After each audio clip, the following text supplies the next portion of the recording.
बूढ़े आदमी के अटल दिखावे के नीचे युवा मार्शल सचमुच मान बैठा कि उसने जादू में महारत हासिल कर ली है। इसलिए उसने तुरंत सांग बियाओ से विदा ली और श्याओ क्यू के साथ पहाड़ के द्वार से नीचे उतर गया। जैसे ही वह पुल पर पहुंचा, वहां एक गुंडा खड़ा था। युवा मार्शल बहुत खुश हुआ और अपनी मार्शल आर्ट्स की ताकत आजमाना चाहता था, लेकिन नतीजा यह हुआ कि वह उसका जरा भी मुकाबला नहीं कर सका। 2-3 ही चालों में वह जमीन पर गिर पड़ा और शर्मिंदा होकर भाग गया। लेकिन युवा मार्शल ने हार नहीं मानी। उसे लगा कि यह तो बस एक इत्तेफाक था। वह गुंडा बस संयोगवश ताकतवर था। उसने स्थिति की गंभीरता को महसूस ही नहीं किया था। थोड़ी देर बाद उसे एक छोटा गिरोह दिखा जो नाम कमाने के लिए लड़ाई कर रहा था। वह तुरंत आगे बढ़ा और मदद करने लगा। कुछ ही राउंड में उसने सामने वालों को कुचल दिया। इससे युवा मार्शल का आत्मविश्वास आसमान छू गया। आसपास के लोग भी खुश हुए, यहाँ तक कि अंधेरे में भी कुछ लोग थे जो सबको तुच्छ समझते थे। अचानक अगले ही पल उन्हीं में से एक ने युवा मार्शल को पकड़ लिया। वह आदमी जिसे किसी खतरे का डर नहीं था, तुरंत उस पर चिल्लाने लगा। इससे युवा मार्शल गुस्से से भर गया। उसने एक कसाई की छुरी उठाई और उस पर वार कर दिया।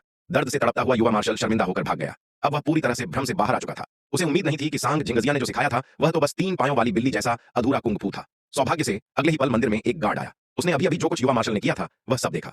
उसे लगा कि यह लड़का उसके स्वभाव से मेल खाता है, इसलिए उसने उस आदमी के विरोध के बावजूद जबरदस्ती उसे अपना शिष्य बना लिया।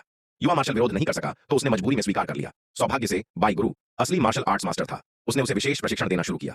हालांकि वह आदमी बहुत दर्द सहता रहा, लेकिन जब भी उसे अपने पुराने अपमान याद आते वह हिम्मत करके टिक गया। कुछ ही समय बाद बाई ने उससे कहा कि अब वह एक कविता लिख सकता है। युवा मार्शल बहुत खुश हुआ और अपने ससुराल जाकर विवाह प्रस्ताव रख दिया। ससुर, जो पहले से ही उसकी गरीबी से नाखुश था, स्वाभाविक रूप से इस गरीब युवक को पसंद नहीं करता था।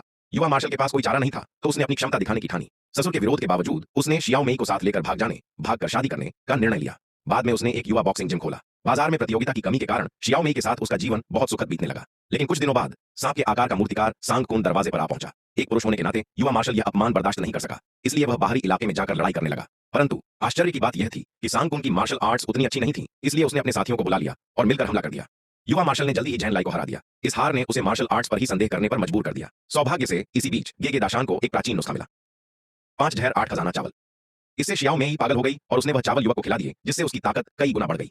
अगली सुबह उसने कुछ साधारण मार्शल आर्ट्स के हारने वाले लोगों को ढूंढा